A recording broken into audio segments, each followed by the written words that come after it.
আমরা যদি বলতে চাই, যখন কলকাতায় আরজিগড় যে ডাক্তারকে হত্যা করা হলো, তাকে শারীরিক নির্যাতনের পর হত্যা করার পর এই সবং বিধানসভার বিধায়ক মানস ভূঁইয়া তিনি প্রকাশ্যে স্টেটমেন্ট করেছিলেন, একটা ছোট ঘটনাকে নিয়ে এরা এত প্রকাশ্যে নিয়ে আসছে।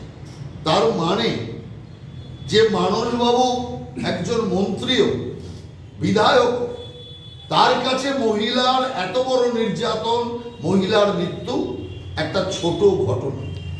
এর থেকেই তৃণমূল কংগ্রেসের মহিলাদের প্রতি যে দৃষ্টিকোণ, এটা পরিষ্কার বোঝা যাচ্ছে।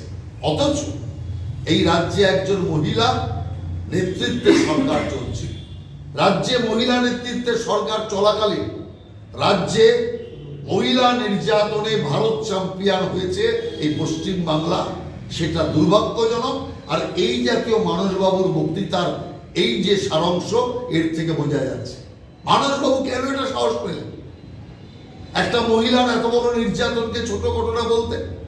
তার কারণ যখনই মহিলার উপর নির্যাতন হয়েছে, তখনই মমতা ব্যানার্জি বলেছে যে ওই মহিলার এই দোষ ছিল, কেন রাত্রিবেলা বেরোলো, ওই মহিলার সাথে প্রেম ছিল, ওই মহিলার চরিত্র খারাপ ছিল।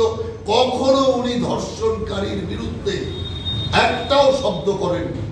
সর্বসময় যে মহিলা আক্রান্তা, যে মহিলার উপর নির্যাতন হয়েছে, তাকেই মমতা ব্যানার্জি একজন মহিলা হয়ে দোষারোপ করেছে, যার জন্য ওর পার্টির লোকেদের কাছে মহিলার কোনো মূল্য নেই।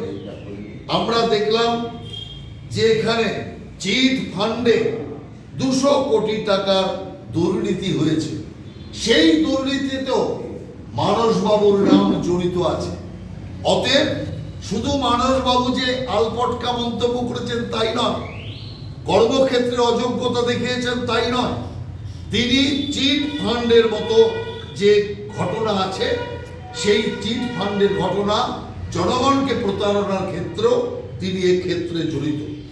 আমরা জানি স্থানীয় বাসিন্দারা তৃণমূল নেতা তপন মাইতি, সুব্রত নায়েক এবং শঙ্কর ব্রহ্মের বিরুদ্ধে যে জল প্রকল্পের অর্থাৎ জল ধরো জল ভরো এই প্রকল্পের 2000 টাকা সরানোর যে অভিযোগ গ্রামের মানুষ লাগাতার করে আসছে, তারও কোনো সমাধান নেই।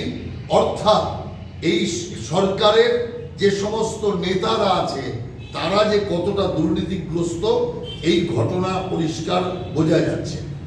কেলে নির্মাণের প্রতিশ্রুতি দেওয়ার পরেও সেই প্রতিশ্রুতি পালন এরা করেন। এবং কেলেগাই নদীতে যে বালি খাদানের কথা বললাম, এটা তো শুধু কেলেগাই নদী নয়, সর্বত্র একই জিনিস হচ্ছে। আমরা দেখছি ভগবানপুর 1 থেকে পটাশপুর 1-এর মধ্যে যে একটি সড়ক তৈরি হচ্ছে, তার যে অল্প জায়গা, সেটা হলে বিরাটভাবে যোগাযোগ ব্যবস্থা এবং যানজট কাটতে পারে, কিন্তু সেটাও আমরা দেখেছি এই সরকার করেনি। স্থানীয় তৃণমূলের পঞ্চায়েতের সদস্যের উস্কানিতে 12 বছর বয়সী এক উপজাতি শিশুকে পিটিয়ে খুন করা হয়েছিল, কিন্তু এখনো পর্যন্ত তার কোনো বিচার বা সুরাহা হয়নি। এরপরে যেটা আমরা